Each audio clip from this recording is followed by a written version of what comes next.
こんにちは、ペンタロウです。ホンダが爆弾を投下してきまして、えげつない値上げコンボの炸裂です。多分過去最高レベルの値上げ幅ではないかと思うので、改めてヤバさ加減を整理してみたいと思います。まず CBR400R なんですけれども、なんとズドドンと爆上げの110万円くらいになりました。税込み108万9000円です。厳しいですね。元はどれくらいだったかというと86万3500円でした。ということはまさかの22万5500円アップという鬼か悪魔か死神か。値上がり率にすると元値の 26% 超えになっています。26% は前代未聞ではないかと思うんですが、かなり衝撃が大きいので各地でとてもざわついているようです。いや、恐ろしいですね。もともと 400cc クラスとしてはちょっとお高めの設定のバイクだったんですけれども、 CBR400R がいいバイクなのはもちろん分かってますよ。ペンタロウもいくらついたら買おうかなと真面目に思っていたくらいなんで、もともと80万円台だったのでいくらモデルは90いくかなどうかなと、それぐらいに思っていた方々も多いのではないかと思うんですが、まさか110万円までいくとは全く予想外でしたね。今回は E クラッチ搭載モデルのみになっているんですけれども、ホンダは全車種 E クラッチか DCT にそのようにするような流れになってきてる感じがします。新型も型式が一緒なので E クラッチがついただけですね。主に型式に影響がない程度の細かい部品変更はあるかもしれないんですけれども、基本は一緒のはずです。今回赤が110万円ということなんですけれども、ただですね、黒の方はちょっと安くて約100万円になっています。99万9900円。またこの数字も随分といやらしいですね。9並びという。とはいえ赤より控えめとは言っても値上げ率が 15.8%、 十分に目ん玉飛び出る値上げ幅です。赤は110万円なので赤と黒の差はおよそ10万円となっていまして、赤いだけで10万円プラスとはこれもまた随分とぶっこんできましたね。赤はなんでこんなに高いんでしょうね。早いんですかね。赤いから。そして販売計画なんですけれども、今回500台となっています。例年より少ないようで、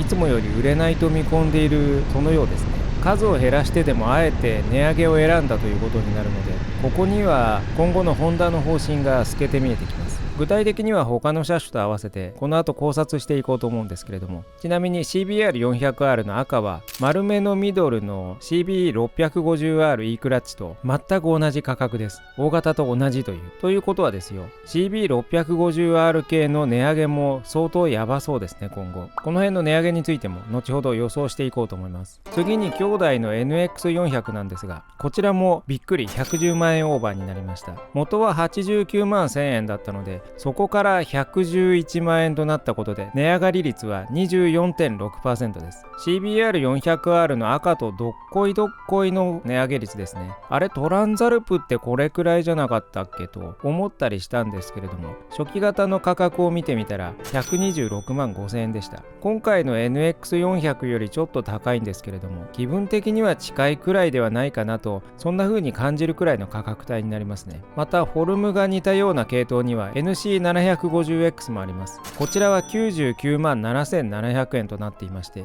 DCT モデルが106万9200円です。これでも以前のモデルよりもだいぶ高くなったイメージなんですけれども、 NX400 に比べると全然安いですね。 400cc はなんというか全体的にすごい割高になってる感があります。いろいろに慣れていると NX400 に搭載している E クラよりも NC750X の DCT の方がよりスムーズで良い面も多く、クラッチレバーを使わないことに意義を感じるなら DCT の方が合うという人も結構多いかもしれません。今回 NX400 がこれほどの爆上げをして NC750X を抜き去っていったということは、もちろん NC750X も爆裂値上げ候補でしょうね。こちらもとっても恐ろしいので後でまとめていこうと思います。そして販売計画は NX400 については400台となっています。ということは CBR と合わせて900台ということになります。このコンビは例年ぼちぼちは売れていまして、昨年の販売台数は1221台、一昨年は1867台という数字に対して今回900台ということは、例年よりだいぶ売れないというふうに見込んでいるということですね。台数が出なくていいので1台あたりの利益率を上げようという、そういうことのようです。 NX400 の方は教習車になっているので、それだけでペイできるのかどうなのか、メーカーさんは市販車は手間がかからない程度で賑やかし程度でいいかなと、そういう風な販売方針なんですがね。具体的にこの値上げと販売台数の計画については意図は正確にはわからないんですけれども、なんとなくそのように想像するところです。そして次はグロムなんですけれども、ミニバイクのグロムですね。値上げ前は39万と500円という風な数字でした。今回発表のモデルはですね、色で値段が変わりまして、赤が44万円、値上がり率にすると 12.7% になります。額にして5万円なんですけれども、割合にするとこちらもなかなかな水準になってますね。赤以外には2色ありまして、黒と水色があります。こちらは値段が42万3500円、値上げ率にすると 8.5% になります。10% 近いので、こちらも十分爆上げですね。この2種類値段違いについては仕様がほんの少し違いまして、赤の方はアンダーカウルがついています。単純には黒などとの差額が1万6500円なので、アンダーカウルが1万6500円のようなものなんですけれども、こちらのアンダーカウルは単体でも販売していまして、色は黒だけなものの単体で買うと1万1495円です。販売店に取り付け依頼するなら工賃合わせると赤とほぼ一緒の値段になりますね。アンダーカウルはオイル交換が面倒になりがちなので、ない方がいいという人も結構いそうなんですけれども、このグローブのアンダーカウルはオイル交換の干渉度合いはどうでしょうね。アンダーカウルを外さなくてもオイル交換できそうなんですけれども、工具の邪魔にはいくらかなりそうですね。つけている人がいたらぜひコメントでどんな感じか教えてください。そして販売計画はグローブについては4000台という風になっています。前のモデルも4000台という数字でですね、しばらく変わらず4000台くらいをキープしています。いや、ちっちゃいバイクも高くなりましたね。この様子だと近いうちモンキー125あたりは60万円くらいになるんでしょうか。先日ヤマハの YZF-R15 がバーゲンプライスで売られていることをお話ししたんですけれども、125も含めてヤマハが今は良心的で良いかなと思ったりもしているところです。このホンダの値上げですけれども、去年からだいぶやばかったんですが、 GB350 が大幅値上げしましたね。この辺からあれおかしいぞと思った方も多いんじゃないかと思いますが、この時の GB の値上げ幅はスタンダードの方では単色が64万9000円、青白ツートンが67万1000円という風になってまして、その前年モデルが本体51万円だったので、単色が 15.7% 値上げ、ツートンは 19.6% と当時2割アップで絶望的な衝撃を受けていました。今回の CBR400R は赤で 26% なので GB の値上げ幅は全然甘かったですね。いや、どうなっちゃうんでしょうね、これから。そんなこんなでホンダの値上げに各地で心折れる人が続出しているようです。コメントを紹介しますと、くまモン119さん、グローム値上がってきつい。そうですよね。にょんにょこさん、グランプリレッドかカラーだけでプラス9万はひどい。こちら CBR400R のコメントですね。そして八坂のムチムチ旅人さん、 NX400 か NC750X か SV7GX かと思っていたら NX400 がとんでもない値上げ。ツースト派さん、昨日 NC750X を契約してきました。 CBR400R や NX400 の爆上げ見て確保に動きました。などなど、ペンタローチャンネルにもコメントをいただいています。もう値上げ幅が信じられない水準ですね。パラレルワールドにでも入り込んだのかと思う。もう値段感がよくわからなくなってきました。これだけ一気に上がると心がついていきませんね。ペンタローも結構衝撃を受けていまして、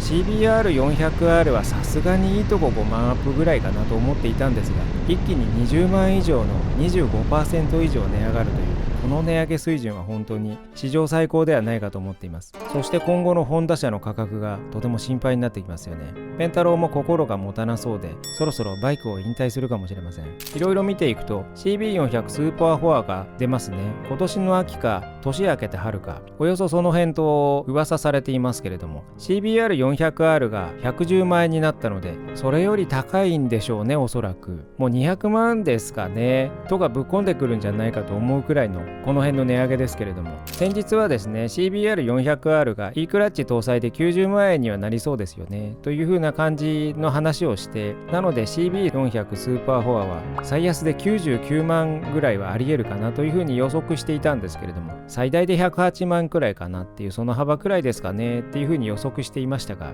その辺吹き飛びましたね、今回の値上げ大嵐で。これで普通に考えると120万コースが確定したと誰もが感じるところじゃないかなと思います。しかしですよ、もしかしたら CBR400R をカマセイヌにする戦略かもしれません。ここで110万に猛烈に上げておいて、あえて CB400 スーパーフォアをそれ以下にしてすごく安そうに錯覚させる戦略ということですね。ホンダならやりそうな気もしないでもないです。自らの肉を切らせて骨を断つ脳筋戦士みたいな、そんなやり方できたのかもしれないですね。ちょっとわからないんですけれども、しばらくこの辺の様子はウォッチしていきたいと思います。そして冒頭の方で出てきた CB650R、 こちらは20万円くらい上がるでしょうかね。どうですかね。2気筒400レベルと同じ価格というのはないと思うので、最低10万は上がるんでしょうね。妥当なコースが20万円アップかなというふうに勝手に推測してるんですけれども、 CB650R たちはいくら販売実験に十分これまで貢献してくれたので、もう台数さばく必要がなくなって爆上げリスト入り間違いなしと、そんなところかなというふうな気がします。現行モデルはホンダドリームジャパンにはまだ在庫があるようなので、値上げが怖い人は早めに動くのが良さそうです。そして先ほどもお話しした NC750X ですね。これも2、30万上がってくるかもしれないですね。プラットフォームが共通の XADV が現状148万8300円、カラーによってちょっと色が違うんですけれど、